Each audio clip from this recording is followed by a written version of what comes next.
1. Jaylen, Waddle, and Tyreek Hill are quietly having the best receiving duo season of all time. Maybe. Here is the best single season wide receiving duos in the Super Bowl era only in terms of yards. These are all 34 duos of all time to put up more than 2,500 yards combined in a season. Jamar Chase and T. Higgins sat at 2,546 yards just last year. Randy Moss and Wes Walker put up 2,668 yards in 2007. Juju Smith-Schuster and Antonio Brown in 2017 with 2,723. Cooper Kupp and Van Jefferson last year, and Tyreek Hill and Travis Kelce in 2018. Then, the only three duos to put up 3,000 yards in a season. 2014 Demaryius Thomas and Emmanuel Sanders, Torrey Holt and Isaac Bruce in 2000, and finally, using only yards, the best duo ever. 1995, Herman Moore and Brett Perryman had 3,174 yards on the Detroit Lions. I've never even heard of them. Then, using the pace Tyreek Hill and Jaylen Waddle are on right now and average it over this 17-game season, they would finish with 2,041 yards and 1,545 yards. Or a combined 3,586. It's ridiculous. Subtract a game to make it 16 games like every other season, and they would still have 3,375, or more than 200 more yards than second place all time. It's insane what these two are doing. As an average NFL fan, you see that both are doing well, but no one truly understands how the Dolphins have two receivers right now having insane seasons. I understand we're only halfway through the season and one of them or both of them could completely drop off at any time. But as of right now, this is, so far, the best single season receiving duo through 8 games of all time. Yo, what's up boys, it's BXN. On to fact number 2. Another thing about these two receivers, but this time individually, because Jaylen Waddle is on pace for 1,545 yards. That would be more than the league leader in receiving yards in 34 out of the 55 seasons in the Super Bowl era. And here's the number 2 on his own team, by far, because Hill's projection is over 2,000 yards, which has never been done before. That's insane, but this is all just speculation and projections for what they might do for the rest of the season. What's not speculation is what has already happened in the 8 games that have been played. Tyreek Hill has had 4 games this season with 10 plus catches and 150 plus receiving yards. The most ever of these specific games in a season is 4. These 4 players here have done it, except all of these players did it in 16 games. Tyreek Hill has done it in 8 games. Half of his 8 games have been 10 catches and 150 yards each. Cooper Kupp last year had the second most receiving yards in a season, and the second most receptions in a season in NFL history.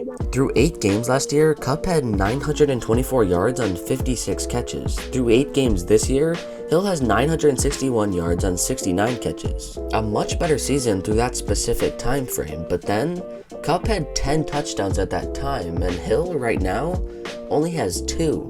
On way more opportunities, Tyreek Hill only has 2 touchdowns and is on pace for about 4 on the season. That is an interestingly low amount. Fact 3. Christian McCaffrey had one of the weirdest games ever. As you may know, against the Rams, he just went off for 94 rushing yards and a rushing touchdown.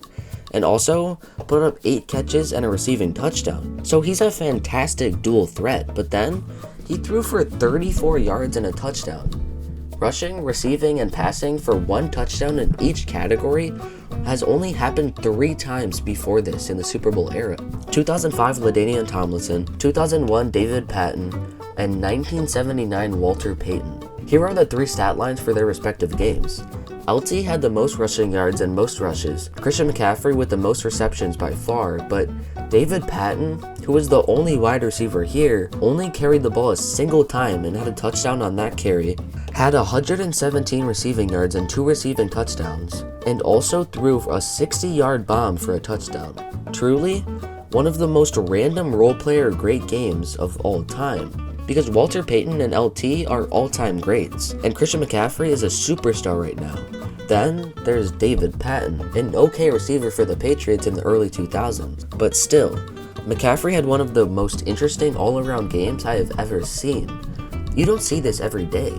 Just like how you don't see these last 2 facts every day either. Fact 4. The Buffalo Bills are playing insanely good. Outside of losing to the Dolphins, they have looked unstoppable.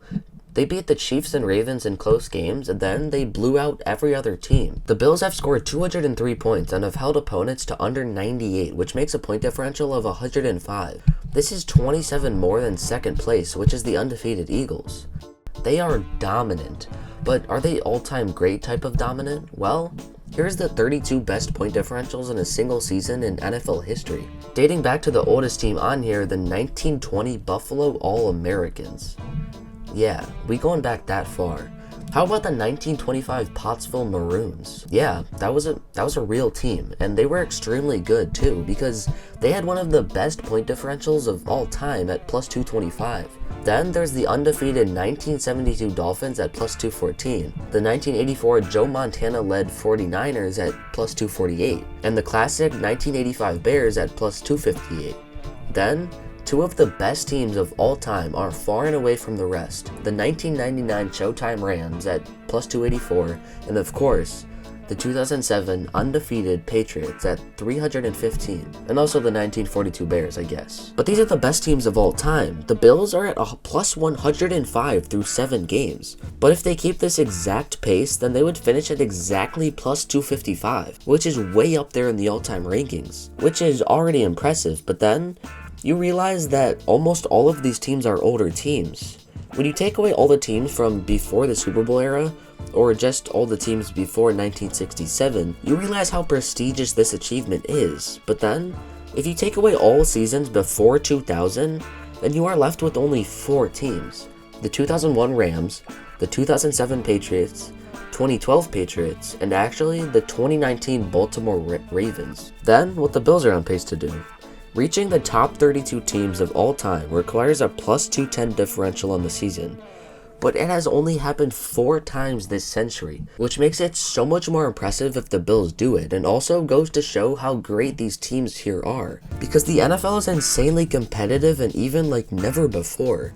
It was much easier back in the day to have one team be clearly the best team in the league and blow everyone out of the water.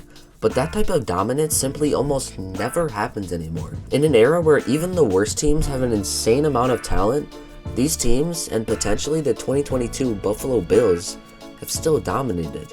Fact 5. The NFC East was the worst division in the league by far just 2 years ago in 2020. They went to combined 23, 40, and 1, being by far the worst division of that year and one of the worst we have ever seen. In fact, this was the second worst record by a division ever, only behind the 2008 AFC West.